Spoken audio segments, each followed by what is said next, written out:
Porygon2 is the first Pokemon in this new mini-series called Just the Battles. This series is for fully evolved Pokemon and legendary and mythical Pokemon that would have an unfair advantage over the other Pokemon on the regular challenge leaderboard.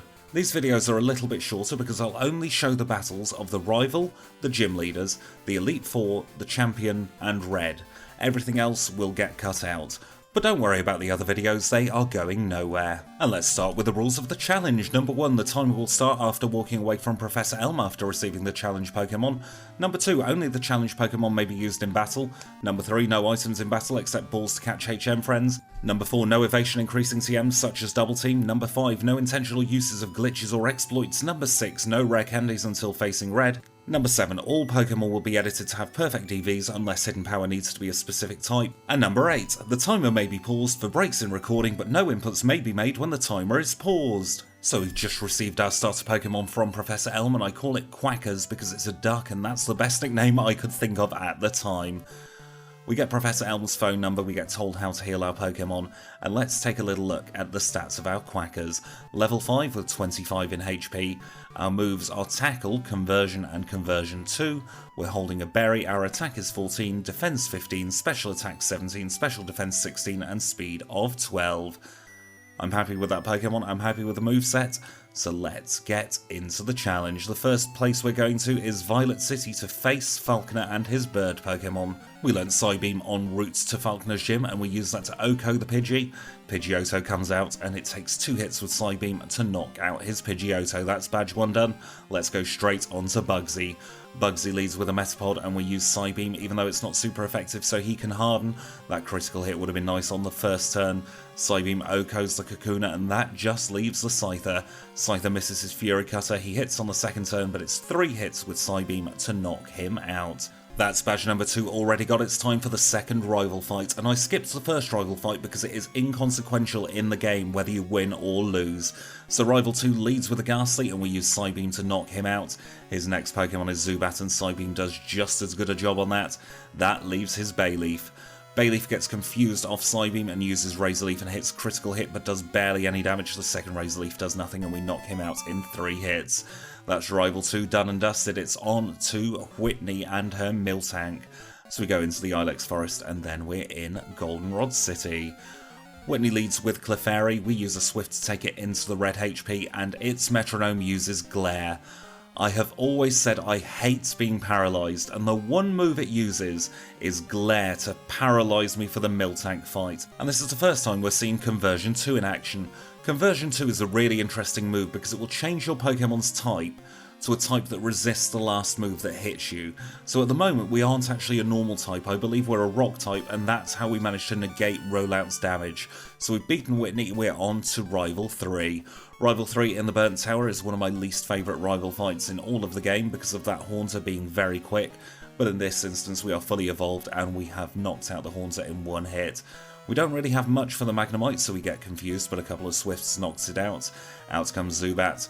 We're confused and we hit ourselves in confusion and get bitten by the Zubat, but the second time we get through the confusion and hit. We're no longer confused as Bayleaf comes out and a few Swifts take care of it. So that's Bayleaf down and we can move on to badge number 4, which is Morty. We're not in too bad a situation for Morty.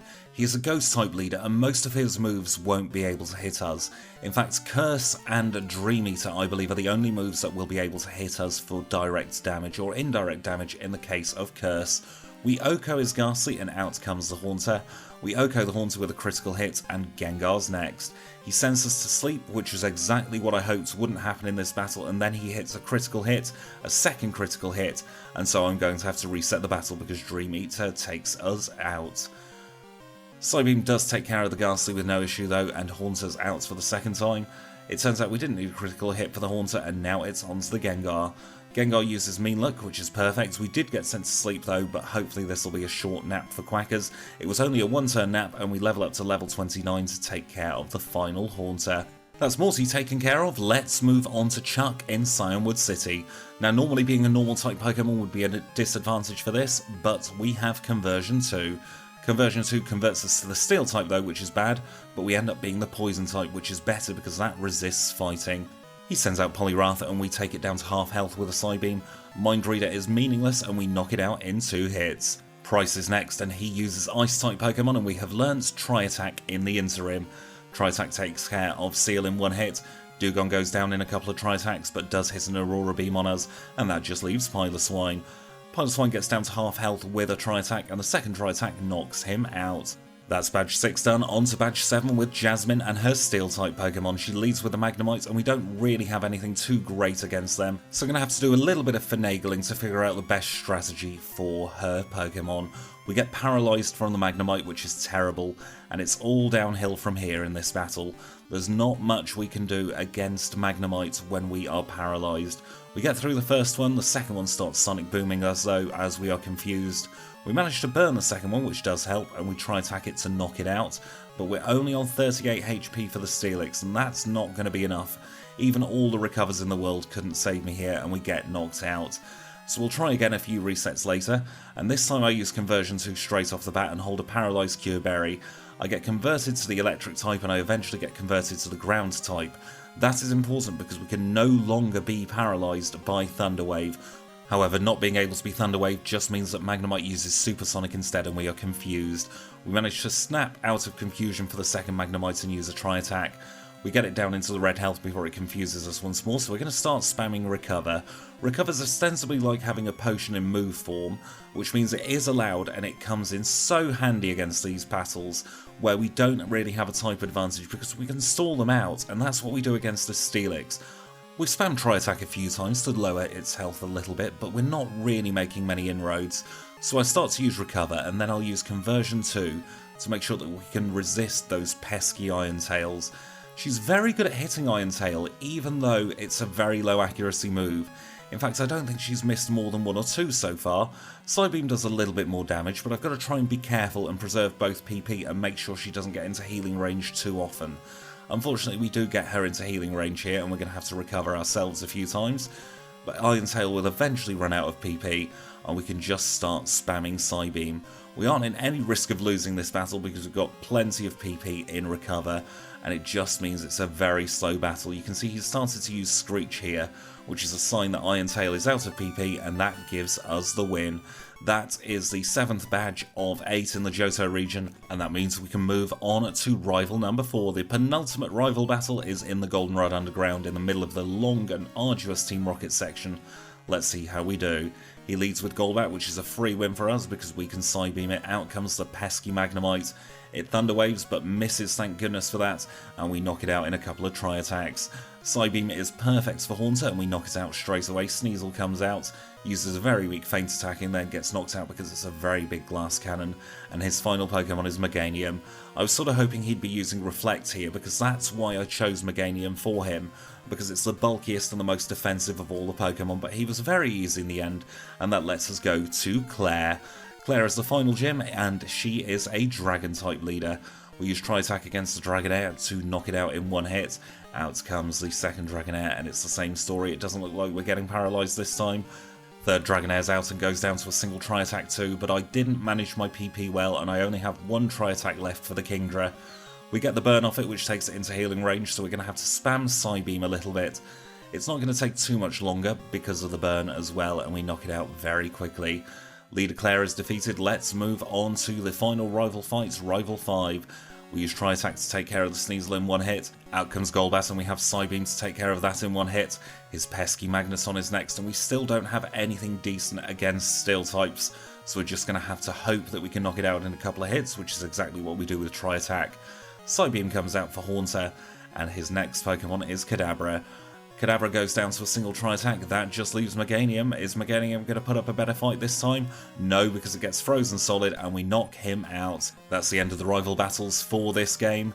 Let's move on to the Elite Four and the Pokemon League. First thing we do, of course, is heal up our Pokemon, and then we go to deposit our HM friends. If you're wondering who it was this time, it was Kenya, Abra, Psyduck, and Paris. They were the Pokemon that were very helpful in letting me traverse the Johto region, and let's buy just 4 full restores.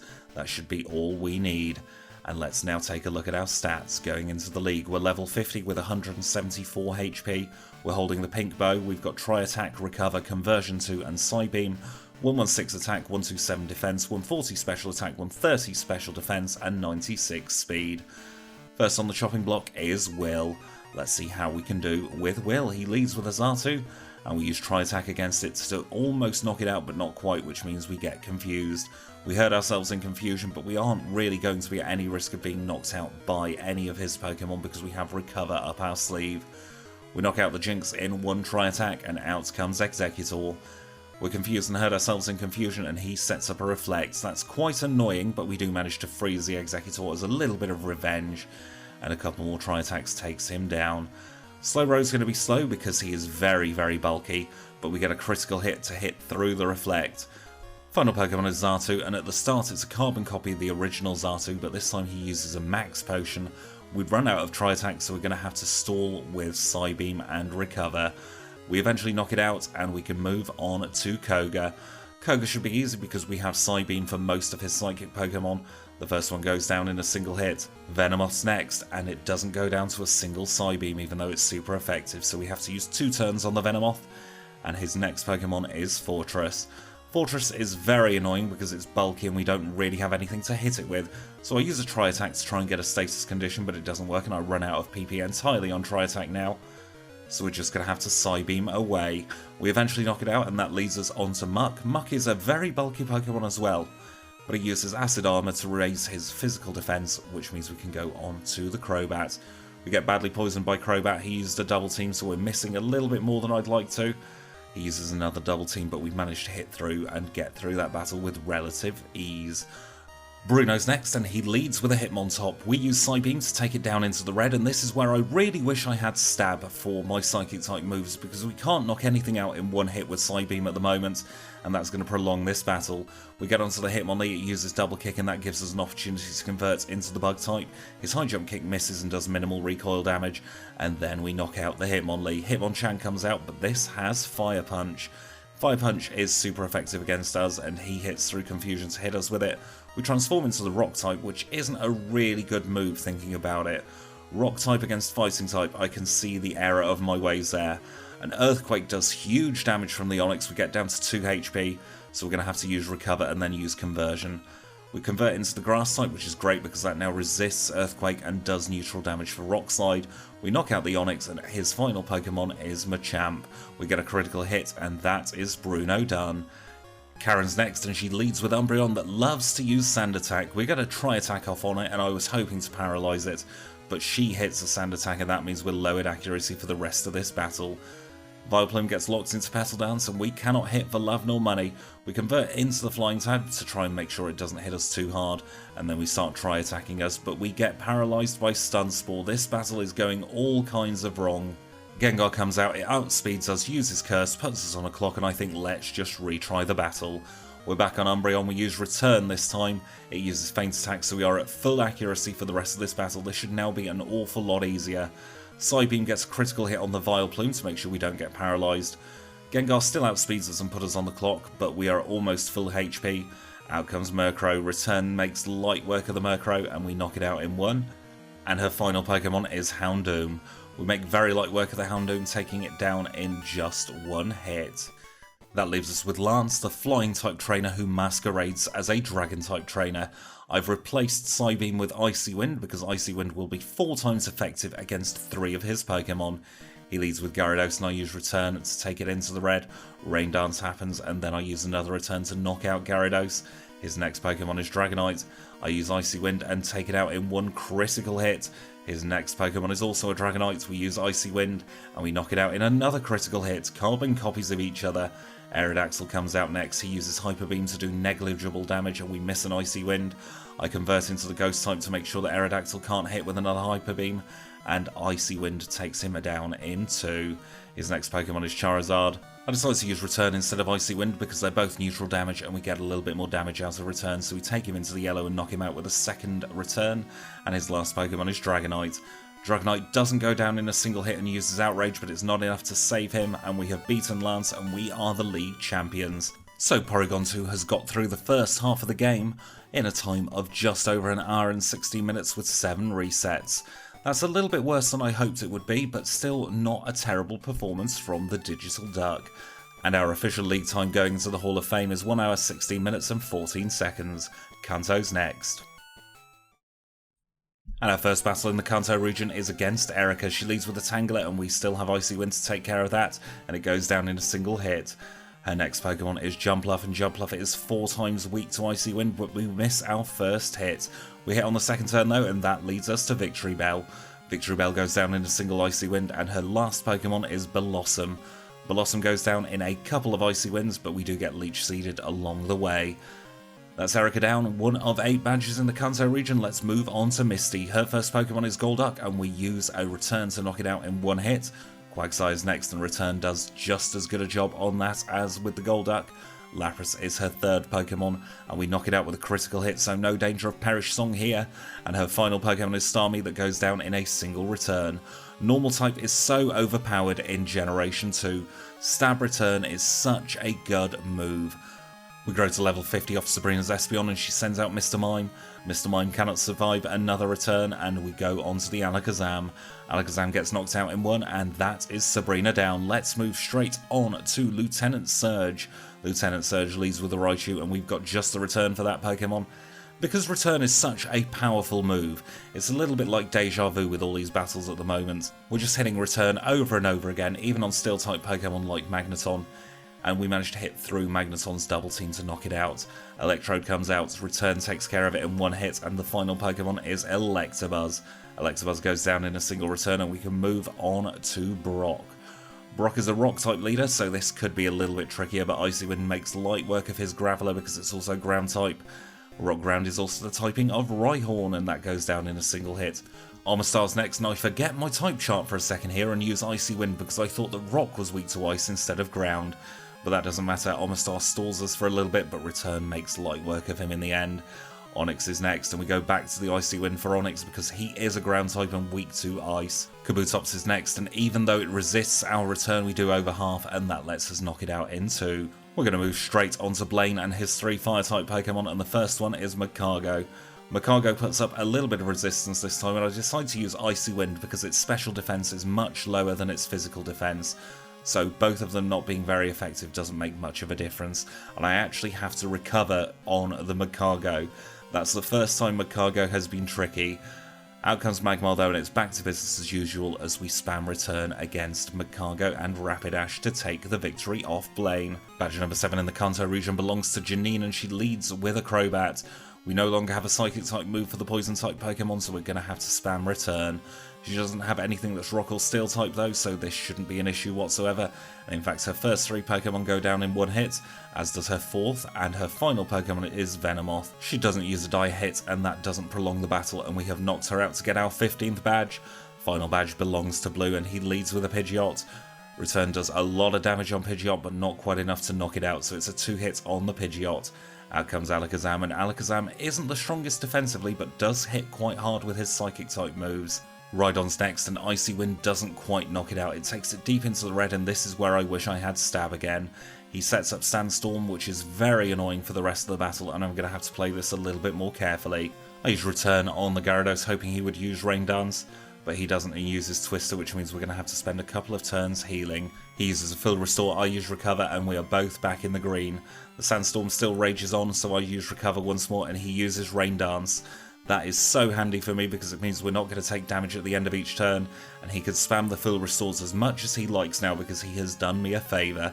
A couple more returns knock out the Gyarados. That brings us on to Executor, and Executor decides to use Leech Seed after we hit it with Icy Wind, and that was a terrible move for us. Leech Seed means now we're taking passive damage again at the end of each turn, but this time it's healing the opponent's Pokemon. Flamethrower doesn't do much, and we managed to knock out the Arcanine in 2 hits, and we have beaten Blue. That's all 16 badges in the bag, and we can move on to Professor Oak, who will open up Mount Silver for us. So we chat with him, and then it's time to face Red. As always, we'll try it at our current level with our current learn set, and we'll chop and change from there.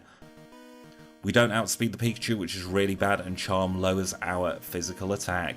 We take out Pikachu in 2 hits, but already we know this isn't going to be a winning run. We use Return against the Espeon, and we do very little damage. We convert into the Steel type to resist the Psychic type moves, but even spamming Recover, I realise it's not going to be winnable against the Snorlax with our dropped attack. So we try again, and this time Charm fails, and we're able to knock out the Pikachu in 1. Psychic does a little bit of damage against us with the Espeon, and I use Conversion 2 to try and get the Dark type.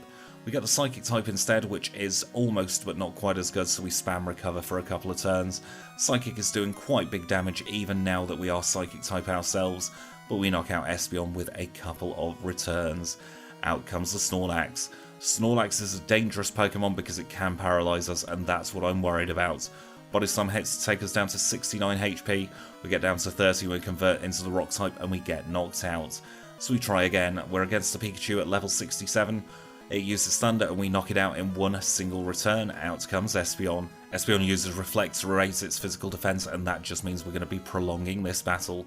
Conversion 2 does its job though, and we are now the Dark type. That means Espeon starts spamming Swift, and that is an awful lot better for us because it means we can recover our HP quite a lot quicker than we did before.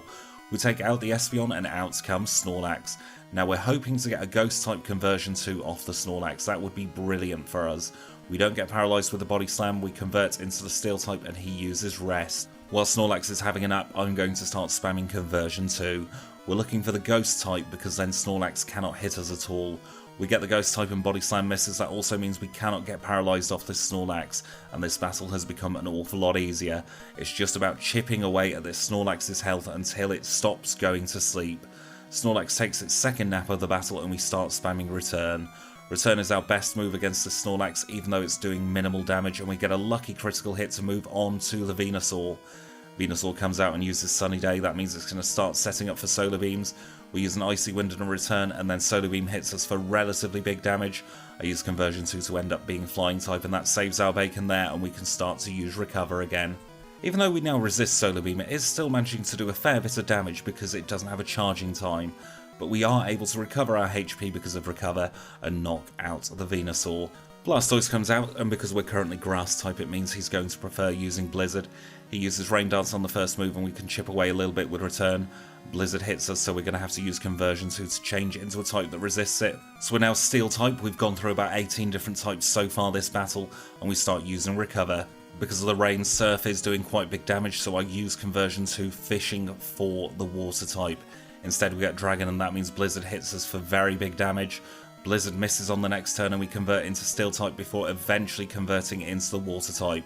Water type is perfect because it means we resist all of Blastoise's moves, and we also have a great resistance against Charizard. We're back up to full health and we start chipping away with Return once more. Surf is doing little damage now because it's not rain boosted, and we grow to level 68. Out comes Charizard, and even though we're at quite high health and we resist, I decide to use Recover just in case of a critical hit, and that turned out to be very, very lucky of me to do that because we get hit by a critical on the next turn. A few returns though is all it takes to knock out Charizard, and with that we have beaten Red with a time of 1 hour 42 minutes and 25 seconds. And that gives us our first spot on the Just the Battles leaderboard. Automatically in first place with a time of 1 hour 42 minutes and 25 seconds for the Digital Duck.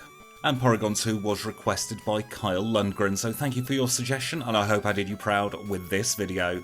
But with that, we are done. So I hope you've enjoyed yourself. If you have enjoyed the video, please consider leaving a like. If you've got any feedback about this new series or any of my videos, please do let me know either in the comments below or on Twitter at TrainerSquidgy.